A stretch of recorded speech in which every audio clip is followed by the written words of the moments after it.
Welcome back students. आज हम इसको कंटिन्यू करेंगे। इम्पोर्टेंट बेस क्या होता है? द बॉटम ऑफ शेप और 3 dimensional object what an object base किसी को भी जो नीचे जिसके ऊपर वो रखा जाता है। बेस 10 होता है number system that assigns place value to number. Bar graph a graph that represents data usually using bars of different heights और लेंथ जो हम ग्राफ पेपर पे डालते हैं। बैट मैथ और पैड मैथ डेफिनेशन क्या होता है? एक्रोनिम में मतलब कि हमें ऑपरेशन कैसे करना है। सबसे पहले ब्रैकेट को हटाना, उसके बाद एक्सपोनेंट्स, फिर डिवीजन, फिर मल्टीप्लिकेशन, फिर एडिशन और फिर लास्ट में सब्ट्रैक्शन। बेल करो उसको। बाइनोमियल क्या होता है? Polynomial equation with two terms usually joined by plus और माइनस साइन जो हमने किया है पॉलिनोमियल वो, जिसमें वेरिएबल होते हैं, कॉन्स्टेंट होते हैं, फिर मिला के टर्म्स बनती है। ठीक है। कैलकुलस क्या होता है? The branch of mathematics involving derivatives and integrals. Calculus is the study of motion in which changing values are studied. Capacity होता है the volume of substance that a container will hold. Capacity हम हमेशा जब हम capacity की बात करते हैं तो 3 डायमेंशनल होता है, मतलब लेंथ, ब्रेड्थ और हाइट, जब उनको मिला के फिर वॉल्यूम बनता है और उसमें कैपेसिटी होती है। इस फ्रिज की कैपेसिटी कितनी है, इस गैस की कैपेसिटी कितनी है, इस बाल्टिन की कैपेसिटी कितनी है, इस टैंकर की कैपेसिटी कितनी है। सेंटीमीटर ए मीटर की unit for measurement for length abbreviated है सेंटीमीटर। जैसे मैंने आपको कहा कि सेंटीमीटर क्या होता है? यूनिट, मेजर करने का यूनिट।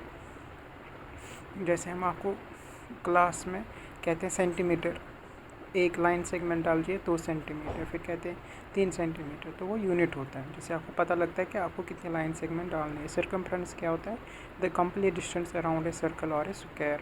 स्क्वायर के नहीं होता है, स्क्वायर के तो वो पेरीमीटर भी हम कह सकते हैं, लेकिन सर्कल की जो कंप्लीट डिस्टेंस होती है उसको हम सर्कमफ्रेंस कहते हैं।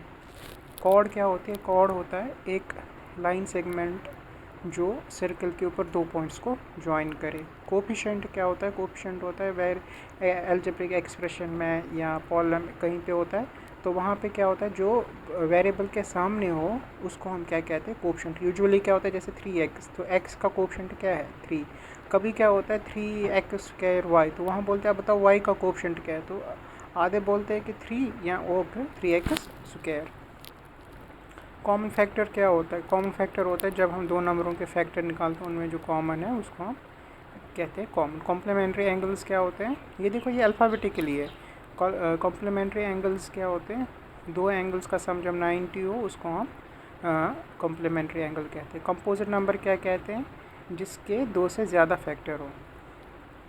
कोन क्या होता है? ये एक शेप है, जैसे आइसक्रीम का कोन, ये 3 डायमेंशनल शेप होता है।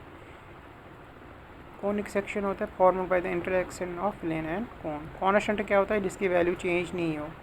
कोऑर्डिनेट क्या होता है? प्लेस वैल्यू होती है the ordered pair that gives a precise location of और position of a coordinate plate. Coordinates क्या होते हैं?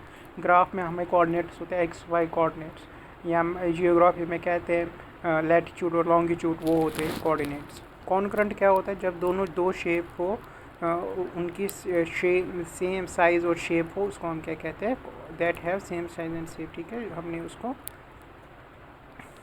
इसमें पढ़ा था ट्रायंगल्स में। Cosine in a right triangle, ये आपको नहीं पढ़ना है। Cosine is the ratio representing the length of adjacent to an acute angle to the line of hypotenuse. ये कोसाइन ये ट्रिग्नोमेट्री में cos of theta is called, जैसे some people have curly black hair. ठीक है, तो cos cosine होता है base बटा हाइपोटेन्यूज। ठीक है। सिलेंडर पे एक शेप होती है 3 डायमेंशनल। ठीक है, 3 dimensional shape featuring 2 circles base connected by a curve।